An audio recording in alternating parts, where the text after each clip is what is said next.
Good afternoon, and welcome back to What Matters Gulf Coast. This is July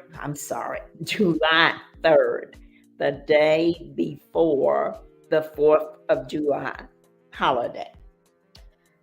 We have a very special guest today, and we're going to jump right into that. She's going to give us some history of the organization and where the name comes from. Plus, she's going to talk about her own personal history, which is extremely impressive. This organization is also involved in various charitable events, and she will touch on some of those as well. So, without any other delay, let's get into our show today. Today, we have Master Gunnery Sergeant Cynthia L. House, United States Marine Corps retired. The 2021 Veteran of the Year, a native of Mobile, Alabama, Cynthia was a 1971 graduate of Bishop Tulane Catholic High School for Girls. After a year at Dillard University, Cynthia joined the United States Marine Corps on a bet with her older brother, who said, "We're still in Vietnam. Women can't make it in the military, especially the Marine Corps." After spending several years in the Marine Corps, Cynthia began taking advantage of the educational extension centers abroad. Cynthia completed her education while on active duty, working towards earning her BBA in accounting from Northwood University. In 1998, Cynthia retired as a Master Gunnery Sergeant. Among her awards are the Meritorious Service Medal, the Navy Marine Corps Commendation Medal, the Navy Commendation Medal, the National Defense Service Medal with 1 star, and the Good Conduct Medal with 4 stars. After relocating back to Mobile, Alabama, Master Gunnery Sergeant House affiliated herself with the numerous civic and veterans organizations. She served on the board of directors for Crime Stoppers of Southwest Alabama. She was a member of the Mobile FBI National Citizens Academy Alumni Association, was previously selected as the Veteran of the Year for the Thomas Sullivan Community Center. She is the National Journal Director for the National Montford Point Marine Association. And for her efforts, dedication, and accomplishments, was the recipient of the Special President's Award and the association's Stemper Phi Award. On the local level, Master Gunnery Sergeant House is part of the executive staff of the Mobile Chapter 33. She's a member of the American Legion and is active in the Foster Harrington Detachment of the Marine Corps League, the Women's Marine Association, South Alabama Veterans Council, and the Mobile Bay Area Veterans Day Commission, where she is the commission's vice president in charge of the city's Veterans Day Honors Luncheon. She also conducts the Gold Star Memorial portion of Alabama's annual Blue Star Salute, which honors America's fallen heroes since the War on Terror. She received her Quilt of Valor. In November 2016, Master Gunnery Sergeant House was also the Chamber of Commerce's 2021 recipient of the J. Gary Cooper Community Service Award. I said in the beginning, this is a very special person, and she has a long list of accomplishments. So the next person you will hear will be our own, Mobile's own, Master Gunnery Sergeant House. Oh, Mrs. V, thank you so much for that warm welcome. And you said way too many things because I've got to tell you, I'm excited about hearing some of those things because when I hear what I've done, I know that none of those things would have been accomplished without my having stood on somebody else's shoulders. And that's a little bit what I want to talk to you about today. I'm especially grateful that you guys afforded me an opportunity to talk today because I keep thinking tomorrow is July 4th. Independence Day. And when I think about that particular history, I can't help but thinking that just a couple of months before we signed the Declaration of Independence in 1776, the Marine Corps was just being established. That's critical for me at this point because, the Montford Point Marines, the group that I'm going to talk to you about, they weren't established until 1942. And so every time I think about something historic, we just finished a variety of things during what we're going to call Military Appreciation Month. There are a number of events that we participate in, but the Montford Point Marines are a little known group. And I want to just sort of dig into that if you don't mind. So I'll go ahead. Yes, please. Basically what it amounts to is, and I'll start like this because it kind of puts things in perspective. Everybody knows a little bit about who the, let's say, Buffalo Soldiers are. Yes. They know who the Tuskegee Airmen are. Yes. The Montford Point Marines are that for the Marine Corps. We don't have horses, we don't have airplanes, but we've got that true grit and determination that makes a Marine a Marine.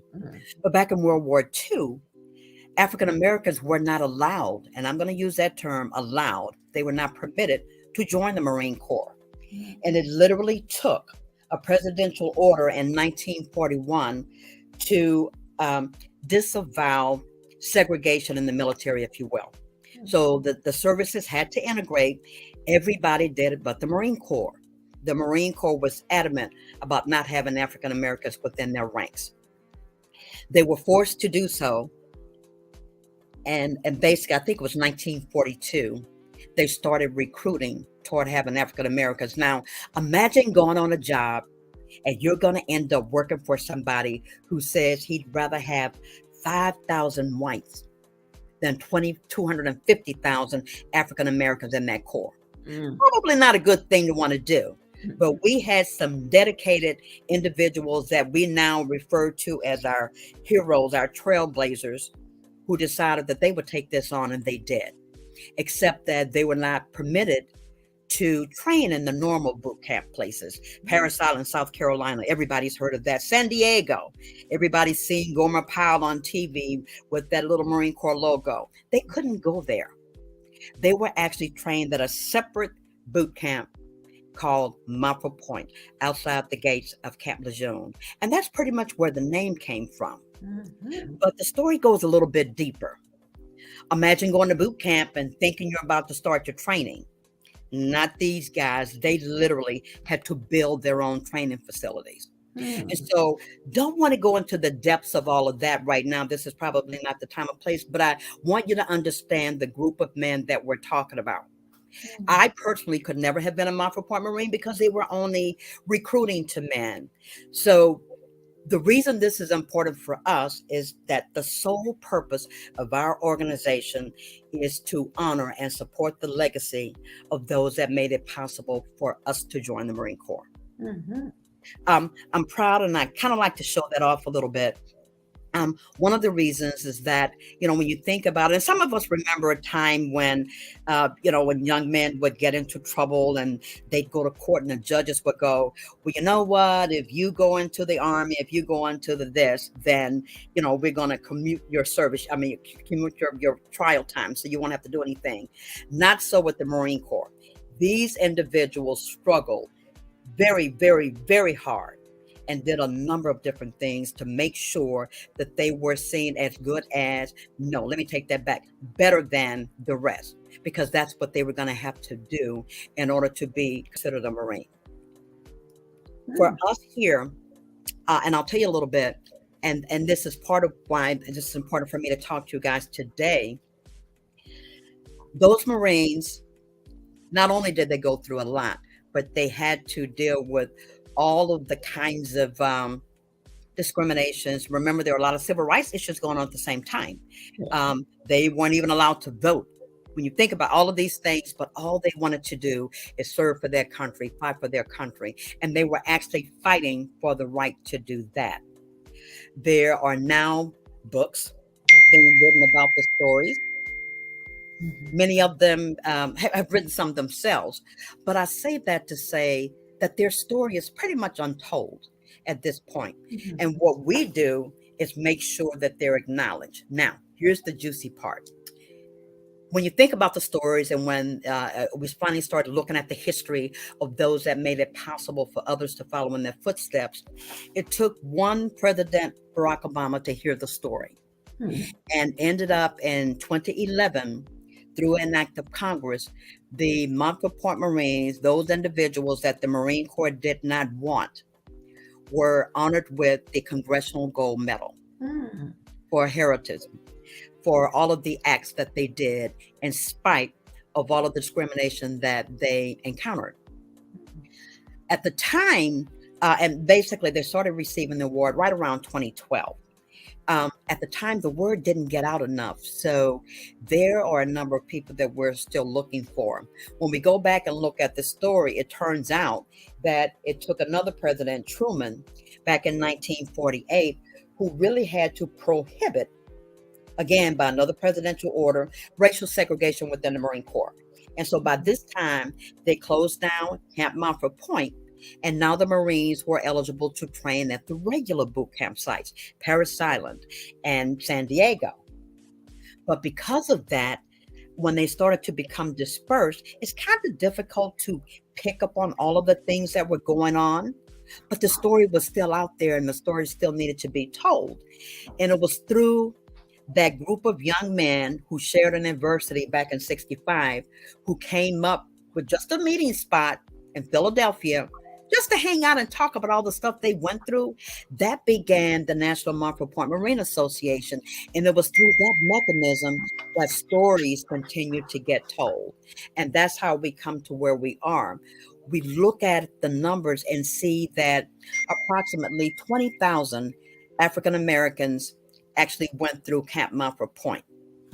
And each and every one of those individuals are entitled to receive that Congressional Gold Medal. Guess what? We probably have records for about, 1,900 of them, maybe 2,000. So you're talking about only about 10% of them right now have received that Congressional Gold Medal. And one of the reasons why we tell the story, and I know that I'm not telling the story, but I like to bring this point up before we forget anything else. We're still looking for those individuals.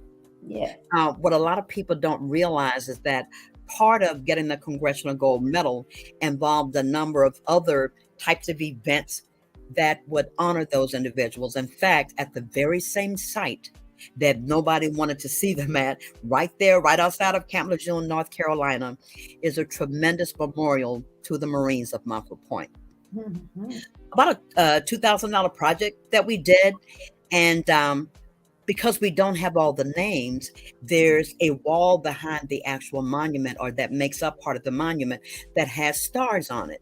And each star is to represent the name of an individual who was trained at Camp Montford Point, our Montford Pointers. And what we've been trying to do is we're still looking for them. Everywhere we go, we like to talk about those Marines who were trained in the Marine Corps from 1942 to 1949. We want to know about you. We want to hear your story. And assuming that we've got the documentation to support that period of service, those individuals will still be able to receive the Congressional Gold Medal. Now, when you think about it, you hear the times that I'm talking about, you know that they're not youngsters anymore. Yeah. Most of the original Montford pointers are between early 90s, a little over 100, and so forth. We still have a few living, and they're still in the organization, but many of them have passed on. And that doesn't mean that the family members or anybody are out of luck, because we still need to track those individuals. They deserve to know that we consider them heroes. Yeah. And so when family members reach out to us with the documentation, we're going to hold a Congressional Gold Medal ceremony and honor that individual. And in fact, we did one early January. A family reached out to us. They're right here in Mobile. And because COVID was still, a little bit active, we were able to go to their home and do a ceremony outside where he was honored. The family received that Congressional Gold Medal in his honor. And that's pretty much what we're looking to do. We still want to be able to do that. And so this platform is great for us. We're going to talk about a little bit about the Montford Point Marines, but I definitely wanted to get that on the record right now, that we're still looking for any African Americans that were in the Marine Corps between 1942 and 1949. We want to get that history. Okay, right. Wonderful that you guys are still searching for them too. Oh, absolutely. Yes, very good. Absolutely. Okay, you're going to tell us some more about some of the activities you're involved in and a little bit about your history too. Yes, well, there are a number of veterans service organizations throughout this area. And so we're not interested in, competing with the same veterans over that. So we're more in a support role to not only some of the veterans organizations, but to some of their civilian counterparts. We assist, or you'll find us in support roles dealing with, say, Toys for Tots. That's pretty obvious because when you think of Marines, you think of Toys for Tots around Christmas times, or we've assisted other groups when we're dealing with homeless events or and a few of them are just dropping off my mind right now, but we primarily are catering to, we're finding our own little niche. We're interested in providing leadership opportunities, mentorship programs for the youth. We've got a couple of programs that we're working on right now. We're still working with Strickland Youth Center to get some things off the ground. We're looking to start a Young Marines program. We found that is very important. And part of the reason is that when we think about the original Montford Pointers, these people were actively engaged in their communities. And this is one way that we get to give a little bit back. One of the things I'm personally most proud of is the fact that we've been able to maintain a scholarship program. Are we giving away $50,000? No, but we managed to get into the school system and just offer those smaller scholarships for the students who are struggling and trying to get in. Part of the way that and this is something that we do, and I'll say this in Mobile County, and we do reach out to all of the schools, but I just want to bring it up and make sure that your listeners are aware of that, because it's surprising how many people don't even know about the scholarships. Yes. We show them off a little bit, because one of the things we do is talk to them or have them write an essay about the original Montford Pointers, or how they can compare their struggle, what they're trying to do with the history of those Montford Point Marines. So that is a biggie for us. Okay. Some of the other things with the association itself, or our chapter itself, participates in, like I said, a number of veterans events. You'll see us right there on Memorial Day. We get to pull the colors at the cemeteries. Armed Forces Day is a big one for us. We're out there at the Battleship Park, participating in Armed Forces Day, anything that deals with veterans, because we're all vets. And frankly, most of our members are actually members of other groups. And I say that because, we're all kind of in this together, and most veterans know that. But the only thing that's a little bit different about us is that we're going to share a little bit of our time with those who are interested in learning about those who came before us. For me, and you mentioned Veteran of the Year. To be honest with you, I got to admit I was a little bit not embarrassed by that, but that was not easy for me to accept, because most veterans, and Frank, anybody that's in community service, you're not doing anything for the war. You do it because you feel compelled to do so. There's a need, and you feel that you have the talent, the time, the energy, the whatever, to go in there and make a difference. And that's all I've been doing. For me, it was a little bit different, because were it not for the fact that I was able to retire from the Marine Corps, I would not have been able to come home and take care of my parents. That was a big deal for me. I had not been in Mobile since 1971. Yeah. But I came here, and after they passed, the only thing that felt natural to me was giving back to the veteran community. And I'll share something else with you. I'm almost embarrassed to say that I did not know a lot about the Montford Point Marines. I kind of thought it was a Black organization. I thought it was just the Black Marines getting together. And that is absolutely not what it's about. Okay. It's about us honoring those that came before us, those that set the tone, those that set the stage, those that made it possible, kind of like our ancestors, when we have that family reunion kind of thing. I look at it in that vein, I guess, because that's what they are to me. And we're fortunate to have two living Montford Pointers still a part of our chapter. Yeah. Very much so. Very much. Yeah. A lot of rich history. Of course, I've kind of been involved with you with the Toys for Tots for your organization for a good while. But this is the first time, except for back in April when we did the voter registration, got a little bit of history about the Montford Point Marines. Yes. So this is a wonderful opportunity. Good history. And have you guys thought about maybe putting a book together, something that could be passed on to the younger generation? Well, here's where we are with that. Let's go back. Okay, two things. First of all, the National Association is working with, and I'm just going to use this word loosely, with Hollywood or whoever does movies, but they're actually in the process of making a movie called Black Boots. They've been working on this for a couple of years now, and that's still in the work, and that is going to happen. But we do a couple of things. So once a year, we actually have, and if you guys know any Marines, you know that we are celebrating our birthday on November 10th. We are going to make that happen. So it's always around Veterans Day, and it works out fine. So each year for our Marine Corps birthday, we actually hold a Marine Corps birthday ball. We acknowledge and honor the regular day for the Marine Corps, which is November 10th. But our ball has a little bit of a twist to it. And what we do is we honor all of the Montford Pointers, but specifically those that have been a part of our chapter. And I say that to say part of the history that we're building deals with the stories that we get. Each individual that we provide the Congressional Gold Medal to, there's a little bit of a story about them in our little banquet booklet that we put out. Oh, good. And so we've been compiling that. Right now we've got, and I should have checked this before we started talking, I want to say maybe about 15 that we've actually honored within our chapter since I've been a part of it, and since 2012. And so we continue to do that, and we're compiling all of that data. And most of it actually resides on our national website. So to answer your question, yeah, we're doing some things, but another part is that there's so many streams of information that come into us. We're looking at a number of other ways that we can tell, because I know I can't do it all today. You get like a little bit of an overview, and then it seems like another time we may hit on a particular topic. But a couple of things are going on. We've got, as I may have mentioned earlier, there are some original Montford Pointers who have written books on their own. Yes. And what I like about them, and when I mentioned before that story is pretty much untold, you had to live it in order to tell the story. Yes. And so only since 2012 has there been any true interest in what these guys did.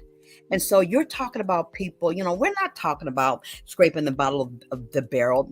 These have been ambassadors. governors. There's been mayors. One of the mayors of New York City. When you think about what educators, doctors, I call them doctors, lawyers, Indian chiefs. I know you're not supposed to say that. Yeah. Well-educated men who represent well. Those stories we're still missing. We know what they've done a little bit, but we don't know the in-depth story. We don't hear, except periodically, how they were treated, or how people would say, you can't possibly be a Marine, and then you get beat up, because Yeah. it parallels with some of the stories that other African Americans have dealt with just by the color of their skin. Yeah. And so the difference is that when you think of somebody fighting for the country and they're being held to a certain standard, they're also being bullied and talked about and manhandled for the same reasons. And so, so we're doing that, but we've got a couple of other things that we're working on locally, small things, Yes. small to others, but a thing like even having streets named at the corners. We need to have a better and bigger presence at the battleship, for example. Yes. You'll see things about the Korean War veterans, the Vietnam veterans, the Marines, etc. But this particular group, this unique group, needs to be identified in some way. And as I said, it's more than I can get into in a way that makes sense here. But some of that story can begin to be told. Let me tell you something that's kind of odd, and which is another reason why I appreciate you giving us the opportunity. Do you realize our chapter actually chartered in 2006? 2006. We have been around Mobile, Alabama. We're the only chapter in the state of Alabama. Oh. And not many people know who we are. I'll tell you something else. I like to brag a little bit about that history. There's some well-known Marines in the area, and I know you know some, General Gary Cooper. Yes. Many people know Major Walt Dickerson, and then some others. Yes. That have done some things that are pretty popular. But we want to talk a little bit about Marine Corps history. And some of the most well-known African Americans within the Marine Corps are right here from the state of Alabama. Two sergeants major, they ended up being brothers-in-law. Sergeant Major Gilbert Hashmark Johnson, his brother-in-law, Sergeant Major Huff. Now, here's the interesting thing. The only base in the Marine Corps named after an African American, in fact, I think is the only base, period, named after an African American, was named after Sergeant Major Johnson. Oh. And that's that same base, Montford Point, again, where they didn't want them. And so I'm kind of proud to talk about that a little bit. He was from Mount Hebron, Alabama. And we just need to bring him up a little bit, because it was he who actually, in my mind, made the original Montford Pointers who they were. If you think about this, and I'll backtrack a little bit, the Montford Point Marines were initially trained by white Marines. And when they selected these guys, they picked some that, let me see how you phrase it, that were from the South, because they felt that they knew how to handle the Negroes. Yes. And at a time, the deal was, hey, let's see if we can get some African Americans to train themselves. And so the African Americans were happy about this, because there's no way in the world that anybody could be as hard on them as the white Marines were. Well, guess what? They went for a rude awakening. Because Sergeant Major Huff, Sergeant Major Johnson did not play. These are big, tall, burly guys, and they knew that you couldn't just stand tall, stand straight. You had to do extra. You had to be more. And they were harder on them than anybody else, because you had to be. You had to be. In order, and then as it turns out, and now, it's commonplace, when I look at somebody even like General Cooper, who we're also tremendously proud of, he got a little bit of training through that, but he's worked alongside, and he continues to pass that down to the rest of us. We know how we're supposed to act. We know how we're supposed to walk and talk, because, not everybody can be a Marine. We talk about that. Yeah, you might think we're brainwashed, but the reality is, that's what it takes. You've got to have disciplined people in order to go to war. And that's primarily why we joined. So yeah, we've got a few things in the making that we really don't want to talk about right now, but our focus at this point, something that we can actually put our hands on, is pretty much just dealing with the youth. Okay, great. And that is a wonderful entree for a couple of questions. Sure. First of all, let me get this out of the way.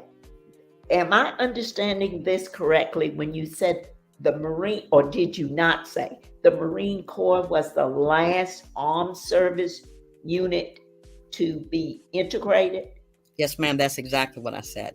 And that's the one that happened back in the 40s, the early 40s? Yes, yes, yes. And I'll say, and I keep thinking about that. We remember his name, Major General, I think it was Major General Holcomb, who said, I would rather have 5,000 whites in my Marine Corps, of only 5,000 whites, than to have 250,000 Negroes. Mm-hmm. And the good thing about that, and they write about this, and then the follow-up to that ends up being something like, these were some of the best fighting units anyone could ever think of.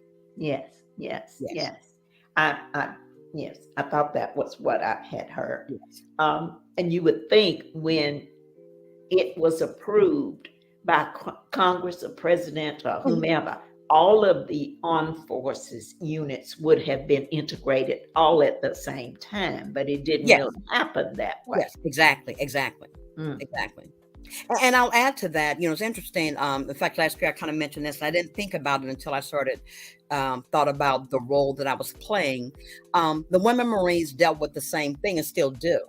A military, if you will, that doesn't really want you. You're going to be inferior. You're not going to be looked upon as equal in any capacity. And so I've always equated that, because last year when I thought about it, I realized that they, at the same time that Congress authorized a women reserve corps for the Marines, that's the same time that they started permitting African Americans to join the Corps. And actually they did the women beforehand. And so even if I were born back then, I would not have been able to join the Marine Corps because they weren't even accepting African Americans. Oh, okay. So the women came on at the same time or a little later? Yes, a little at the same time. But they had a reserve corps at the time. There had been one or two that came on active duty, but when you talk about the masses, yes, just a few months prior to that. Yes. Okay. All right. Let's talk about the youth. You mentioned something about a mentorship program. Can you talk to us a little bit about that? Yes. Okay. So two things. One, we've always wanted to and could not find ourselves in a position to do it. And now we've got the manpower to start working on it. A lot of people are familiar with the Young Marine program. We have not started where other areas have, but we needed to do that here. And one of the reasons we didn't start it earlier, and you've been around long enough to know there are a number of groups that are trying to get into mentorship programs for youth. And so for us, we had to really find that niche that only works for us. The closest thing to what we have in mind to do would be something with the Boy Scouts, for example, because we're talking about young Marines teaching some leadership principles and traits. And this will be for both male and female. So that's something that we're in the process of trying to pull together. We had actually already started working with Strickland Youth Center, but COVID kind of put the brakes on that. And so that's still being held in advance. We've got some programs going on, and I guess I'm reluctant to do that. I'm not actually in charge of that program per se. I do know that what we're working on to kind of get those started. And once we do that, we're just going to have to put that information out there and start recruiting. I use the word recruiting, but start drawing in or recruiting young men and young women for those programs. Yes. But what we do now, different organizations will reach out to us and just ask us to come in and talk to their youth. We do a little bit of that. We've got one coming up Friday, and you've got to know that it completely slipped my mind, the name of that group. But they have a summer program for youth. And again, we'll be talking about leadership principles and traits. This is primarily for young men. So we put ourselves out there so that groups know that we're available to do those kinds of things. They can be short-term programs. They can be long. Like this one, I think is a summer program, and we'll only do a day or so of that. But it depends on the program itself. For example, the one with Strickland will be a continuous program that we would do on a routine basis. We're just not able to get in there just yet. Okay, great. Great, because Strickland with Judge Namath, Yes. he's Yeah. really doing some innovative Oh, programs. absolutely. Yes. He's Yes. trying his best to save as many youth instead of just locking them up and throwing away the key, Yes. you know. Yes. So that's good to hear. Glad to And hear yeah, that. we really appreciate that. Yes. Yes. Yes, yes. And you guys would be excellent role models for those students over there with Strickland, because a lot of times that may be missing. Or Exactly. And it's hard to do. I know sometimes, like hard to reach, but pretty much what you're saying, if you just come in as yourself, they know that you're interested. A lot of times when they just look at us, I know it comes off a certain way. I know you have to soften up a little bit, yes, yes. recognizing that. But what I've learned is that I'm learning as much from them as Mhm. we seem to be giving out. I was one. Now, don't you tell anybody I told you this, but I never had any children. And Yes, so I wasn't, my children were younger Marines under me. So it's a little bit exactly. different. But in today's world, what they're having to see, what they're having to deal with, my perspective may be a little bit different because of my background. So in order for us to meet in the middle and make sure that we're moving along the right path, then I feel that I'm learning as much from them as to how we're going to get there, primarily by listening. And Exactly. then again, leading by example. That's our biggest thing, because that's something. It's one of the things that we're taught as we're going through basic training and through our careers in the military. So I'm Yes. excited about actually finally getting something going as things start to open up a little bit for us. That's great. That's good to hear, because I mean there really are some good kids over there.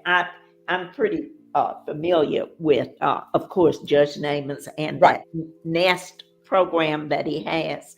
So I know that there's desperately a need there for that. And you know what it means when you see a person who looks like you in that kind of a role, in a leadership Yes. role. And that Yes. person is coming to talk to us about what we can do and how much we can accomplish. So it Yes. really goes over well. It does. Talk to me a little bit. My sorority also does scholarships, as well as I'm a retired educator, as well as our retired educators group. So talk to me a little bit about your scholarship program. Um, Pretty simple.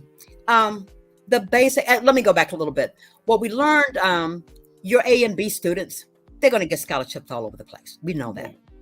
And so our primary purpose of doing the scholarships, we want to provide the money, but our really sole purpose is just putting the information out there about the Montford Port Marines. And so there are a couple of things that go on. We have a national scholarship as well. And what we've been trying to do, get the information within the school system. Hey, we're offering scholarship, and they're smaller ones, about $1,000. Sometimes they're $1,500, but around that. And we typically, I think the last time we gave out about 5 scholarships. And that whole deal is just, hey, talk to me. I want to share the story of the Montford Point Marines with you, because we're hoping that they're learning something about those men, because we keep wanting to call them the old folks, but Yeah. The type of men they were, if they learn a little bit about that. And then of course, we're looking at some academics, but we sort of set it up so that it's not academically driven. We're looking for well-rounded students, those that have some they're doing community service, involvement in the school, other than, just the classroom work, those kinds of things, those that exemplify certain types of leadership qualities. We're looking at that well-rounded picture of a student. And like I said, it doesn't have to be AB, because you can get points just for doing a number of other things, and just provide that. And these are monies that go directly into the hands of the students. It's not, we don't actually send it to the school. I mean, the students get it. I remember when my niece was going to school, and she needed book money then. And so doing the scholarships the way we do that, it happens. But we normally put that out around the first of the year. We'll get the applications out there. And the other thing we do to show them off, we actually have a scholarship program. The last program we had was at the downtown library. I liked it best because in addition to just the program to get them on stage to show them off a little bit, we always have the ROTC come and do colors for us. But this particular year, we were able to do our refreshments from one of the academy schools. Oh, And okay. we had not done that before. So Williamson, I'll call names, provided the refreshments. And that was important for us too, because they don't necessarily need to be enrolling in a 4-year school. They can be enrolling in a vocational program. Oh, that's great. And it was important for us to talk about that because, not everybody needs a college degree to do what they're going to do. Mm-hmm. And we needed to show the importance of some of these vocational programs Yes. that would kind of get people going the right way. So we were pretty excited about that, and it came off really well. And chances are we're going to be doing the same thing next year. And now that you're asking me these questions, I'm going to put like a little note. So I'll remember to ask you to kind of put some information out there for us next time so that we'll have more recipients, that we'll have more people applying for those scholarships. We will be glad, more than happy to help you in any way that we can. Now, am I understanding you to say that they don't necessarily have to be an A honor roll student or a B honor roll student? They can be a good, strong, maybe C students, but they've got these other things. They've got exactly. Okay, good. That's exactly. Good. Great to know. And the other thing I wanted to mention, and this is just a sidebar, we give our retired educators, we actually give out 3 scholarships, and they're generally anywhere from 1,000 to 1,500.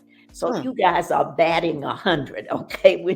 Thank you. When you are giving out that kind of money, and the same thing for our sorority. Now the sorority is able to give, I think they give up to 2,000, but you're in that ballpark. You're definitely in that ballpark. Well, Frank, we're proud of it because we're a 501c3, and so we're nickel and diming to pull these monies together. But we actually partner with National to pull this off. They have a fundraiser, and sometimes I get a little embarrassed to call it what it is, but it's called a Queen Contest. Mm-hmm. And we call it that because it started again with the original Montford Pointers. And this was a way to, we have a contest. So all of the chapters within the association, there are 44 of them. Many of them will just have somebody to help them raise money. So we sell these raffle tickets. Yes. That is a challenge. And so the first couple of years we gave 2 scholarships, each was $500. And then the next year we did 3. We did a 1,000 and then 2 500. And we've just been grinning because we've been able to maintain that. And so when you're selling nothing but raffle tickets to make this happen, it's pretty good. But here's the other thing, that the queen or the person who does that gets to compete nationally. So we have a queen every year, and then we introduce that person at our ball each year, because that's the only way that, and again, because a lot of people don't know who we are. So when they attend our ball, they're going to see a couple of things. They're going to learn about some Montford Point Marines. They may see a Congressional Gold Medal ceremony, and then we will introduce the one person in this area who helped us to raise those monies. Wow. And I don't know if I'm out of line in saying this, but our last 3 queens, I think, were also one is a current educator. Mm-hmm. Yeah, no, the last 2 are educators. The last one, I think the last one was not, but they're all in that field, so they get it. They understand. One is a retired educator. Oh, okay. And so this one, I won't name her sorority. I was hoping to kind of get her sorority involved, but she's doing an outstanding job. And when they go national, I'm hoping that we can finally get somebody from Mobile to represent national for this, because we get those people who understand. And what we do to the audience, we kind of let them know. And then we, of course, when you talk about the history of what we're doing, as we talk about what the chapter does, that same magazine that we put out once a year that's got the original Montford Pointers in it, we also put the name of the scholarship recipients, show them a little bit, their photos would be there, not necessarily a bio, but where they're going to school, what their majors are. Because we need everybody to know, and hopefully we'll be able to. I don't necessarily think we need to do a larger amount, but I would like to see more students receive those. Yes, very, Very good. Very good. Now, and am I to understand that they do not necessarily have to be going into the military, or is that a requirement? That is not the requirement at all. Oh, Yeah, it's not the requirement. These are students going to college or vocational programs. The oh, only reason we mention now, here's what we do, because we want everybody to be able to qualify for that. So they will act. There are points assigned for those who, let's say, had some ROTC time. yes, yes, Those in any of it, and we do that um, because that's going to qualify everybody, because we know that most public schools anyway require at least 1 year of ROTC, I believe. yes. If their parents were in the military, that kind of gives them some more points. Okay. So that has to be that affiliation. We need to do that in order to Yes, qualify, because we're 501c3. So it's exactly. that military affiliation that way. But we're looking at your record, how you scored on your ACTs or whatever. And Mhm. again, you don't have to be the top of the line on that. But if you're also a person that's doing a tremendous amount of volunteer work, et cetera, you're active in your church, for example, Yes. those kinds of things that we look at and assign points to, that will give us that well-rounded student. And some of the biggest points will come from their essay on the Montford Point Marines. Okay. Okay. Great. Great. Now that really has been an education for me. Both both of those points, the scholarship and the mentorship. And I am so glad to know that this has been one of my pet peeves. Is that generally when we award scholarships, we tend to award them to the A honor roll or the B honor roll. And as you Yeah. have said, in 9 times out of 10, they will get flooded with offers, with scholarship offers. So it's good to see that you will go after that other student who can be just as valuable to the world as those A and B students. Yes. Yes. Yes.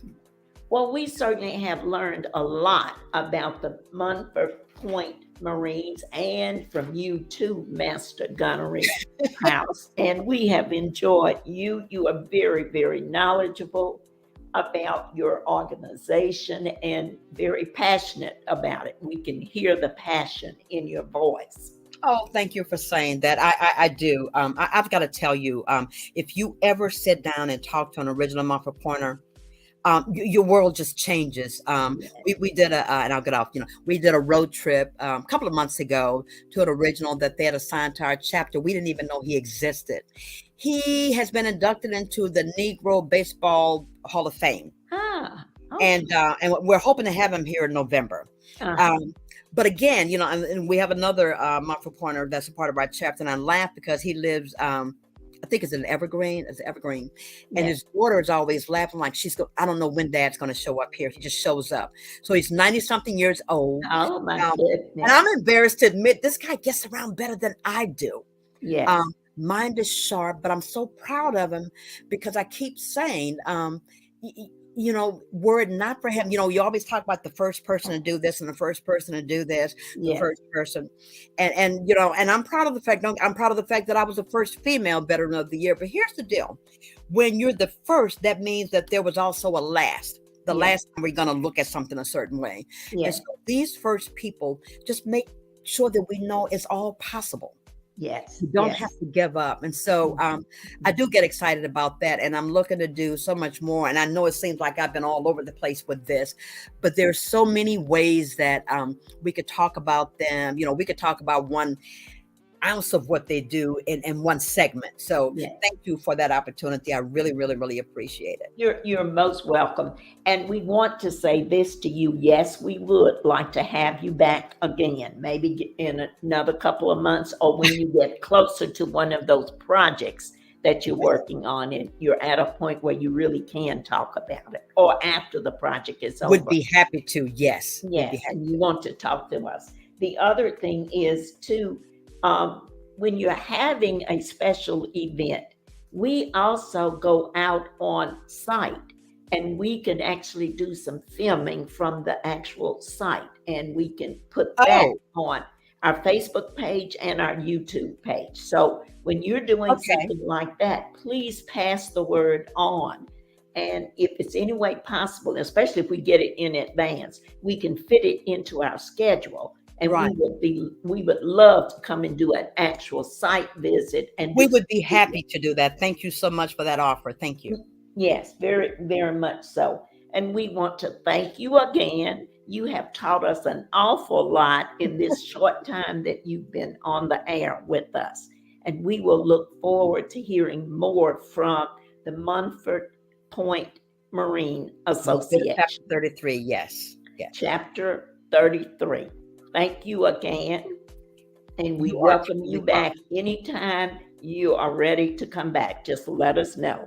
We appreciate that, and thanks again. You have a good evening.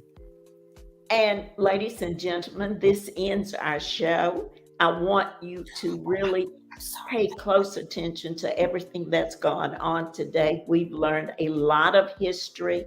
We've learned a lot of military history. And we have learned how important our people were in the making of that history. So let us pay close attention to the information that was given out today, and let us take heed. This is a wonderful organization that our team just recently found out about, but we are so glad to have it. And as I said before, we will definitely get them back at a later date. And of course, if they're doing a special event, we can always go on site and do some videotaping there and place it on our two mediums. So I want to thank you for joining us again. We had a wonderful show today, and we will see you next Sunday, same time, same place. Join us again next Sunday at the 4 p.m. time. Go and have a very wonderful and safe 4th of July holiday. And thank you for joining us.